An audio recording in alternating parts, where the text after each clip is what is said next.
Giles, has it sunk in yet? How do you feel about the winning an event? Yeah, good. Real good. I'm just, so pleased for the team.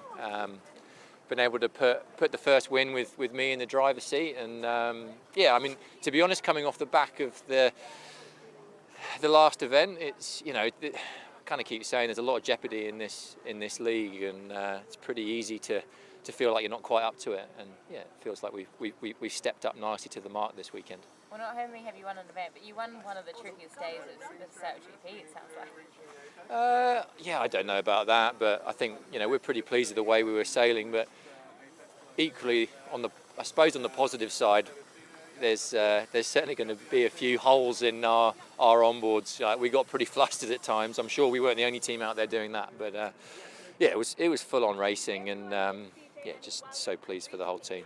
Obviously, starting is so key in SailGP, but did you feel like this race course allowed for, obviously starting was important, but allowed for you to kind of like play the sailing game that you know so well? Yeah, it was certainly in that final race, getting that, like, we had a real nice start in that and made a real nuisance of ourselves down that first reach, which I think is really powerful, especially in these tricky conditions. Just a little, you saw it yesterday with the Aussies, a little luff here and there, and you can get boats on the back foot, and yeah, it was nice to not be on the receiving end of that. And I mean, talk us through that final. Obviously, you were never safe, even though you had a really good lead. Did it feel like that? No, yeah, we were never safe, and that's kind of what I mean by there's still plenty for us to review, because we did, I suppose at one point, kind of have it tucked up, and then the two boats got back into us, and it became close again, and yeah, it never really felt like it was over, and there was plenty of not fever, but close to it on board. In English, can you tell us about the incident at the top gate with the Danish at the end? What was it from your eyes? Yeah, it was tricky. We had a major issue with our goggles. We cannot see anything, so we removed it with Manon and Kevin, but Jason was stuck with the goggles. So it was super difficult for Jason to manage the flight control, and I think we were crossing over the Danish, but we crashed just at the worst moment. And I do think that the umpires didn't penalize us, because Nikolai was modifying his course, so it saved us a little bit. Nikolai, it looked pretty hectic for where I was sitting. How did the final feel for you? It was a very hectic final. Very hard to see anything with the rain as well, and shifty and gusty, and yeah, it's just a hard final, and unfortunately we didn't do a good enough job today. And maybe tell us about that incident with the French at the top gate. I haven't seen it yet, but it was clearly a starboard port, so I think it's probably a question for the umpires how we don't penalise starboard ports anymore on the finals. But we'll have to hear what they say. I'm sure they're going to probably say they missed that one or something. Diego, it was pretty chaotic out there. How hard is it to wait all day and then go at 100 miles per hour? Yeah, it's been a very special day today, because we didn't know if we were sailing or not in the morning. Maybe if there were only 3 boats sailing, maybe all of us. And it was super windy in the crane. And yeah, it just dropped, I think like 15 minutes before we went out racing. And it was, at the end it was perfect racing conditions, so yeah, happy with how it went. Because you guys were pushing to try and make that final, in the final, out of the final. Do you just have to sail your own race and that stuff? Yeah, with these conditions it's so hard to be thinking about other boats. No, it's enough trying to do a clean race and play the shifts, and that's what we were focusing on. Pete, it looked like a pretty tough day sailing, and points were changing all over the place. How hard was it actually out there? Yeah, really tricky out there. We definitely found it tricky as soon as the rain came in as well. Never that fun sailing in the rain, but yeah, just wasn't really our day. Felt like going to that last race, we knew we needed a reasonable one to get onto the final. Got a great start, got to Mark 1 in good shape, and then just slipped backwards from there, which was pretty frustrating. And I think you got 5th overall, fifth in this event, overall still at the top. Are you happy or not happy at all? Oh, not happy at all, to be honest. Yeah, definitely would have been an easy weekend for us to get into the final. We felt like we were sailing really well yesterday. Didn't quite manage to put it all together, but sailing really well. And then today again. Felt like we did some really good things, but just had a few absolute shockers to throw into the mix and put us behind. So it was just a tough day around, but I'm sure there'll be plenty to go back and review and look over and trying to get to the New York in good shape. Phil, obviously not the result you wanted, but did you have a good time? Yeah, like we're having a very good time, and like how could you not in front of that many people in your home country? And it was epic racing. We were having a blast, but yeah, a little disappointed. We were in pretty good shape going to the last race and just let it slip away again. And I haven't watched the race back yet, but feel a little bit unlucky in a few of the scenarios in that race, just getting a bit out of phase with the shift pattern, and really hurt us. So we're a bit gutted, but hey, it is what it is, and what an epic event we've just had. And you guys had a big incident, I think, kind of stopped in the water and had to kind of wait to get going again. What happened there? Yeah, look, technically we were sort of in the lead in the last race, going up the first beat. We started to sail into a knock and wanted to get across, and we had a tight situation with the Danes and decided to try and cross them.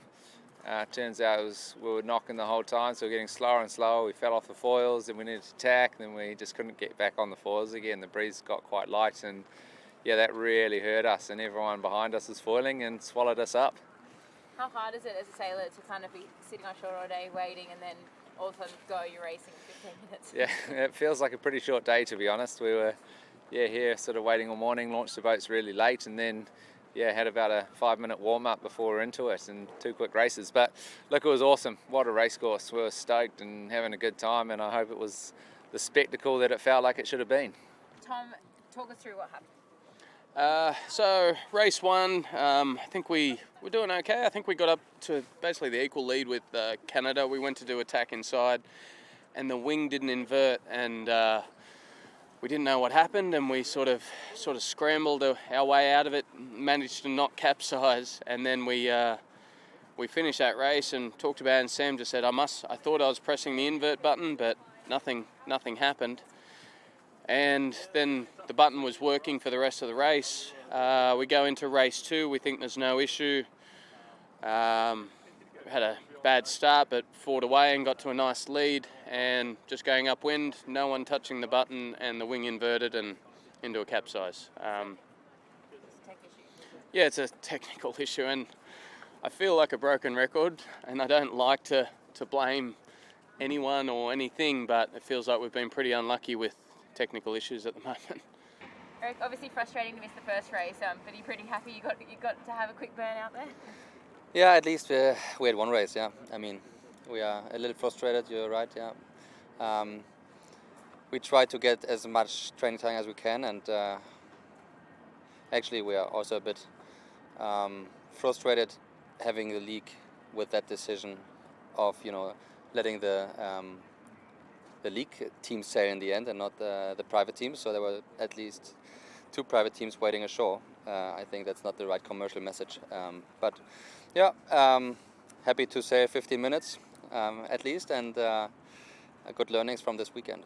How hard is it to basically get off mooring and then go sail a race in like 15 to 20 knots and big shifts? Yeah, I mean, we thought we'd keep it simple. That was the first message when we left the dock. Probably pretty frantic when we get out there, and the guys there are already in the game, so we just took it easy. Nathan, obviously really disappointing for the team. How you feel? It's a pretty strange feeling, if I had to be honest. You fly to the other side of the world to come and compete, and then get told you're not allowed to race through no fault of our own. So, it'll take a while to process what happened today. And you guys were on the crane first thing this morning. Obviously, it got a little bit hectic. Had a lot of experience craning wings. How was it from your perspective? Well, it was obviously, pretty marginal weather forecast today. And interestingly, we were the first team to craning, but we went to the crane that didn't have the same capacity as the other one. So we were told to put it back down because the crane went over the wind limits. And then they reshuffled the whole list and put us at the back of the queue. So, maybe if we had have lifted in half an hour earlier, we might have got on the mooring and got to race today. So, I don't know. I don't really know what to say. And I guess the weekend in general, obviously you didn't sail today, but how do you feel the team is progressing now? You've had a couple of events with the team. and obviously with your new flight controller. Yeah, like we are progressing, but it's pretty hard to be positive when you don't get the opportunities to keep progressing. So, you know, like internally the team is getting better, but we need time. You know, I obviously got lots of experience in these boats, and I'm trying to sort of share my knowledge with the team. And you know, Will on the wing's doing a fantastic job and made some massive inroads at this event. You know, yesterday was extremely tricky, and that was the best I've ever seen Will sail in his position as a wing trimmer. And Nico on the flight's been, that was his 4th day yesterday on the high-speed boards in, you know, difficult conditions. And we were in the mix with the fleet, and unfortunately I think I sailed pretty badly myself, you know, tactically, strategically wasn't my best day. But that's hard when you're, you know, so hit in the boat trying to help with that performance. So it's pretty frustrating at the moment. And yeah, today was just like, when the knife gets stabbed in, it got twisted a bit today. That's how it felt. Mike, I mean, not the position you wanted to be in today, but it looked like there's plenty of carnage out there. Did you enjoy the show?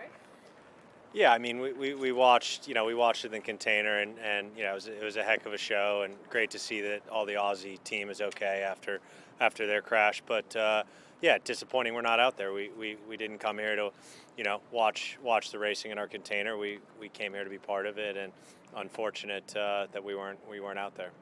And I guess like craning is so difficult. Do you think it was the right decision to hold craning, or would you rather they were pushed? Yeah, I think Mickey and the team do an awesome job, right? Safety's a priority.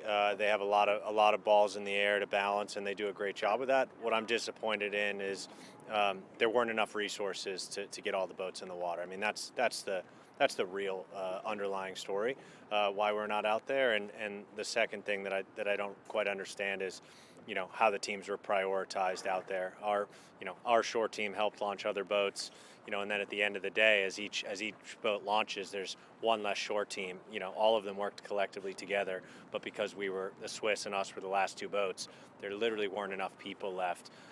And the league's got to look at that. You know, we need to prepare for situations like this. We're a growing league, and there's always going to be tough days, and you know, we're partners with the league at the end of the day. But today's a tough learning experience, and I'm sure the league's not proud of it, and I'm sure we'll make changes from here. And obviously yesterday was so difficult. Did you feel like you had more to give today because your learning curve's so steep? Yeah, I mean, our learning curve is massively steep, right? And so every minute on the water is huge for us, and to not be out there today is, you know, it's 2 hours that we lose on the fleet. So, you know, you kind of take a step backwards a little bit because the fleet takes a step forward. And we've seen, you know, Tom and his team are the best in the world, and even they make mistakes when it's tricky. And you know, we've got a lot to learn, and every minute on the water is important. So, you know, hopefully from this, the league will give us some extra training time as a makeup, Russell. So we'll see.